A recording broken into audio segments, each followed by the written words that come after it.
Saudi अरब में corona virus के मजीद 1088 नए केसेस, मजमूई केसेस की तादाद 9362 हो गई।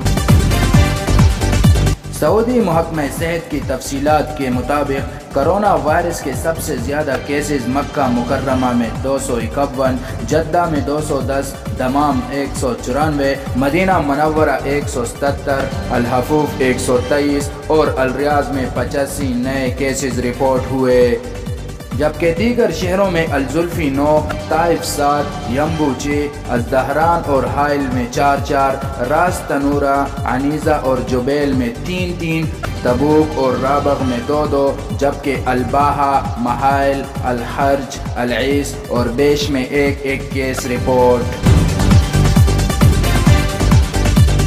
मुमलिकत में कोरोना वायरस के मजीद 69 मरीज सेहतयाब, जबकि 5 मरीज चल बसे। सऊदी अरब में लॉकडाउन के सबब फंसे अफराद के लिए अल-अमन अल-आम की जानिब से नई सहूलत, एक शहर से दूसरे शहर या एक सूबे से दूसरे सूबे जाने की मशरूत इजाज़त दे दी गई। अल-अमन अल-आम के वेबसाइट पर जाकर दरख्वास्त दें और ऑनलाइन इजाज़तनामा हासिल करें, मगर याद रहें ये तस्रीह या इजाज़तनामा सिर्फ एक ही दफ़ा काबिल इस्तेमाल होगा।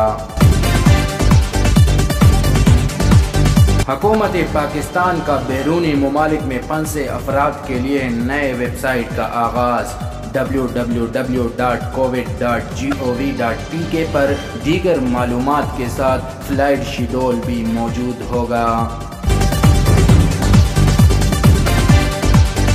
बैरूनी ममालिक से वतन लौटने वाले मुसाफिरों का इस्लामाबाद इंतज़ामिया से शिकवा, इंतज़ामात नाक़िस हैं, करेंटीना सेंटर्स मयारी नहीं, बुनियादी सहूलियात का भी फुक़दान है, ना ही टेस्ट किए जा रहे हैं और ना ही वायरस से बचाव के लिए दीगर सामान मुहैया किया जा रहा है। मुसाफिरों का वज़ीर आज़म पाकिस्तान से नोटिस लेने की अपील। सऊदी रियाल की कीमत बदस्तूर मुस्तहकम, आज भी सबसे ज़्यादा कीमत 43 रुपये और 80 पैसे, इंजाज बैंक में रिकॉर्ड।